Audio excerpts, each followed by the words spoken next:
دیکھیں، ہم یہاں آئے تھے پورے پاکستان سے، تحریک تحفظ یعنی پاکستان کی دعوت پر مختلف سیاسی پارٹیوں کے لوگ آئے کہ یہاں ہم بیٹھیں گے اور پاکستان جس دلدل میں دھنستا چلا جا رہا ہے اور جس تباہی کی طرف بڑھ رہا ہے، پاکستان کی بہتری کے لیے سوچیں گے اور اپنی آئینی، قانونی اور انسانی بنیادوں کے اوپر، شرعی بنیادوں کے اوپر جو ذمہ داریاں ہیں، وطن سے وفاداری، اس کو نبھانے کے لیے منصوبہ بندی پلان کریں گے، ایک لائحہ عمل بنائیں گے اور اس کے مطابق پاکستان میں جدوجہد کریں گے۔ لیکن یہ جو نشانیاں ہیں، اس کا مطلب یہ ہے کہ روکنا، ایک ہوٹل کے اندر پروگرام نہ کرنے دینا، اس بات کی دلیل ہے کہ یہ بوکھلایا ہوا سسٹم ہے، کمزور ہے، انتہائی یہ پیرالائز سسٹم ہے۔ یہ گولی کے بل بوتے پر، طاقت کے بل بوتے پر یہ سمجھتا ہے کہ وہ سب کچھ بلڈوز کر لے گا۔ آپ دیکھیں، کسی کے پاکستان میں کوئی بھی، چاہے وہ پاکستان کی مختلف قومیتیں ہوں یا مختلف ادیان ہوں، کسی کی بھی یہاں پر جو حقوق ہیں وہ اس کو پریکٹس کرنے نہیں دیا جا رہا۔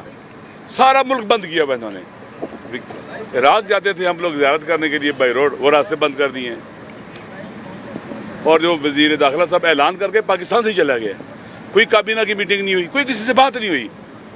ہم تنگ آ چکے ہیں اس ظلم کے ساتھ، فسطائیت سے۔ ہم بھی کہ اپنے آئینی حقوق کو اپنی کیا اسے کہتے ہیں کہ ہر لحاظ سے ہم اس کو پریکٹس کریں گے، اور ولو بلغ ما بلغ، یہ ہمیں مارے، گولیاں ماریں، ہمارے سر کاٹ دیں، ہم پیچھے نہیں ہٹیں گے انشاءاللہ العزیز۔ ہم میں نے کل اعلان بھی کیا ہوا ہے کہ ہم نے پاکستان کے پورے پاکستان سے موو کرنا ہے کراچی اور پھر امتحان کی طرف۔ ہم نہیں مانتے ان کے کسی بھی، ہمارے پر اعتماد نہیں ہے۔ یہ سب سے بڑے جھوٹے لوگ ہیں، کہتے ہیں کہ الیکشن بڑا فری اینڈ فیئر ہوا ہے۔ کتنا بڑا جھوٹ ہے! عوام کے حق پر ڈھاکہ ڈالا ہے۔ عدلیہ کہاں ہے؟ پارلیمنٹ کہاں؟ ہر چیز ریلیونٹ ہے۔ ریاست کے سارے ستون ڈھہ چکے ہیں، اپنے بوجھ تلے دب چکے ہیں۔